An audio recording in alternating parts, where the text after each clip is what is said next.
نحمده ونصلي على رسوله الكريم اما بعد اعوذ باللہ من الشیطان الرجیم۔ تقسیم ترکہ کے متعلق ہمارا چھٹا قانون یہ ہے قرض داروں کے بارے میں کہ ایک آدمی فوت ہو گیا، اس کا مختلف لوگوں نے اس سے قرضہ لینا ہے اور قرضہ ہے زیادہ، ترکہ ہے کم۔ ایسی شکل میں، ایسی صورت میں مقروض لوگوں کو قرضہ کس طرح ادا کیا جائے؟ اگر قرضہ اس کا کم ہوتا اور ترکہ زیادہ ہوتا تو پھر تو سیدھی بات ہے کہ مقروضوں کا قرضہ ادا کر کے جو باقی بچتا وہ ورثاء میں تقسیم ہو جاتا۔ مثلا ایک آدمی وہ 5 لاکھ روپیہ چھوڑ کر گیا ہے اور 3 لاکھ اس نے مختلف لوگوں کا قرضہ دینا ہے، تو 5 لاکھ میں سے 3 لاکھ قرضہ لوگوں کا ادا کر دیا جائے گا اور باقی جو 2 لاکھ بچے گا یہ ورثاء میں تقسیم ہو جائے گا۔ لیکن اگر بات اس کے متضاد ہو کہ قرضہ اس نے 5 لاکھ دینا ہے اور مال کل چھوڑ کر گیا 3 لاکھ، اب کیا کیا جائے؟ اور اس کا کوئی مال نہیں ہے، تو اب یقیناً قرض داروں کو کچھ کم لاس لگا کر ان کو قرضہ دیا جائے گا۔ اب جس نے 2 لاکھ لینا تھا اب اس کو 2 لاکھ تو نہیں ملے گا کیونکہ 3 لاکھ تو خود کل چھوڑ کر گیا ہے۔ اگر 2 والے کو دے دیں تو باقی 2 جو ہے وہ ان کو 1 لاکھ دیں گے تو وہ آپس میں ان کا اختلاف ہوگا۔ اب صاف ظاہر ہے جس نے 2 لاکھ قرضہ لینا اس کو 2 نہیں ملے گا، اس میں کچھ کم کر کے دینا پڑے گا۔ اس کا طریقہ یہ ہے کہ اگر قرض دار متعدد ہیں تو ہر ایک کا قرضہ وہ سہام کے قائم کام بناؤ۔ پیچھے جو ہم مسائل حل کرتے آئے ہیں، ہر قرض دار کو ایسے سمجھیں کہ جیسے وارث کی جگہ قرض دار کو لکھ لیں اور آگے وارث کو جو سہام ہوتے تھے سہام کی جگہ اس کا قرضہ لکھ لیں، اور تمام قرضوں کا جو مجموعہ ہے اس کو تصحیح اور اصل مسئلے کے قائم کام کر لیں، اور باقی ہو بہو سارا طریقہ وہی ہوگا جو گزشتہ طریقوں کا اندر بیان ہوا ہے۔ مثلا اس کی مثال ایک لیں کہ ایک آدمی فوت ہوا، اس نے قرضہ 3 آدمیوں کا دینا ہے، تو اس نے اسلم کا قرضہ دینا ہے 2000 روپیہ، اکرم کا دینا ہے 3000 اور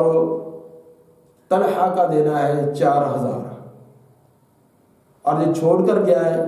یہ سارا اس کا ترکہ قرضہ اگر جمع کیا جائے یہ قرضہ بنتا ہے 9000، چھوڑ کر گیا صرف 6000۔ تو اب طریقہ کار یہ ہوگا کہ وہ 6000 جو چھوڑ کر گیا ان 3 قرض داروں میں تقسیم کرنا ہے۔ قرض داروں کا کل قرضہ 9000 بنتا ہے، مال اس کا جو چھوڑ کر گیا وہ صرف 6000 ہے۔ اب ہر ایک کچھ نہ کچھ کم کر کے دیں گے اور یہ کمی ہر ایک نے جتنا لینا اسی تناسب سے ہوگی۔ تو گویا کہ جو اسلم تھا اس کا قرضہ 2000، یہ 2000 سہام کے قائم کام ہم نے لکھ لیا۔ آگے اکرم جو ہے اس کا 3000 لکھ لیا، آگے طلحہ جو ہے اس کا 4، ان کو جمع کر یہ کیا تو یہ بن گئے 9000 یہ قرضہ بنا۔ تو یہ 9000 ہے یہ ہمارے تصحیح کے قائم کام ہو جائے گا، 6000 وہ ترکہ چھوڑ کر گیا ہے۔ تو طریقہ وہی ہے کہ ہر ایک کو سہام کو ترکے سے ضرب دی جاتی ہے اور جو حاصل ضرب ہو اس کو تصحیح پر تقسیم کیا جاتا ہے۔ اس اصول کے مطابق اب یہ چلے گا، یعنی ہر ایک کا جو قرضہ ہے اس کو کل مال سے ضرب دی جائے گی، جو حاصل ہوگا اس تمام قرضوں کا جو مجموعہ 9000 ہے اس پر تقسیم کر دیا جائے گا، تو ہر ایک جو جواب آئے گا وہ ہر ایک کو اتنا قرضہ دے دیا جائے گا۔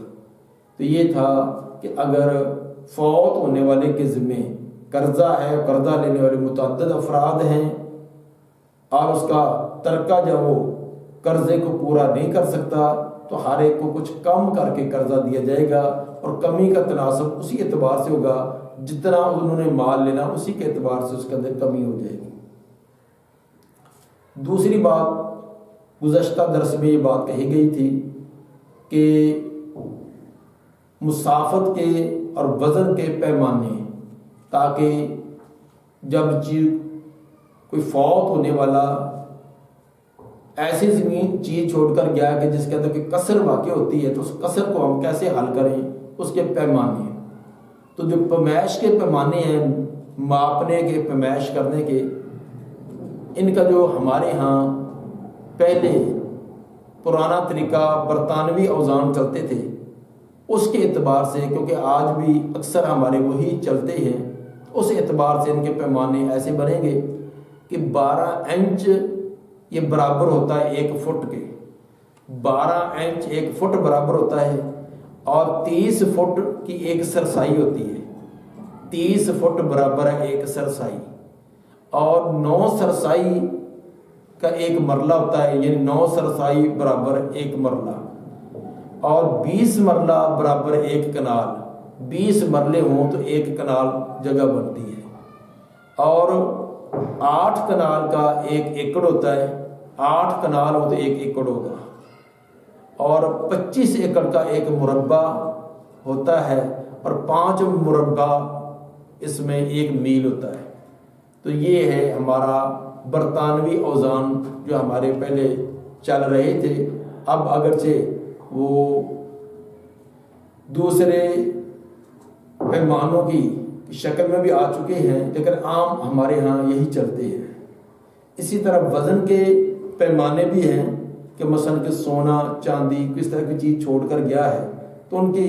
چھوٹے اجزاء کی تقسیم کا طریقہ کار کیا ہوتا ہے۔ تو اس کے اندر سب سے چھوٹا جو پیمانہ ہمارے ہاں پہلے چلتا تھا وہ چاول، 8 چاول یہ برابر ہوتے ہیں 1 رتی کے، 8 چاول 1 رتی برابر، اور اس کا اشاری اوزان کے اعتبار سے وزن بنے گا 121.5 ملی گرام، اور 8 رتی یہ برابر ہوتا ہے 1 ماشا، 8 رتیوں سے 1 ماشا ہوتا ہے، اور اس کا وزن بنے گا 972.0 ملی گرام، 972 ملی گرام بنے گا، اور 12 ماشے ہوں تو اس کا 1 تولہ بنتا ہے، 12 ماشے برابر 1 تولہ، اور یہ اشاری اوزان کے اعتبار سے بنے گا 11.664 گرام بنے گا، 11.664 گرام، اور 5 تولہ ہو تو اس کی 1 چھٹانک بنتی ہے، اور 1 چھٹانک برابر ہوتی ہے 58 گرام، 58.320 گرام، اور 4 چھٹانک ہو تو اس کا 1 پاؤ بنتا ہے، 4 چھٹانک برابر 1 پاؤ، اور 1 پاؤ کا وزن گرام کے اعتبار سے بنے گا 233.280، اور 4 پاؤ ہو تو اس کا 1 سیر بنتا ہے، اور 1 سیر کا وزن بنتا ہے 933.120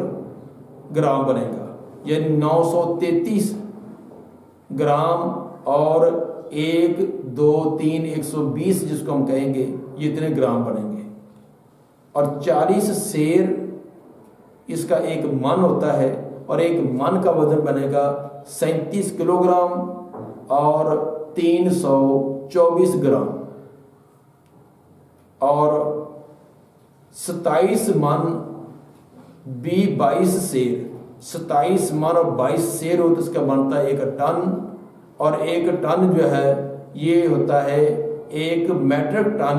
یعنی 1.016 اس کے برابر ہے۔ تو یہ ہمارے جو پیمائش کے یا وزن کے پیمانے استعمال ہوتے ہیں۔ اگر کوئی فوت ہونے والا کسر والی شکل میں چھوڑ کر گیا ہو تو اس انداز سے ہم اس کی کسروں کو نکال کر تو چیز کو اس کو کسروں والی جنس میں لے جا کر تقسیم کر سکتے ہیں۔ اللہ تعالیٰ میں یہ سمجھنے کی، اس پر عمل کرنے کی توفیق عطا فرمائے۔ سبحان ربک رب العزت عما یصفون والسلام علی المرسلین والحمد للہ۔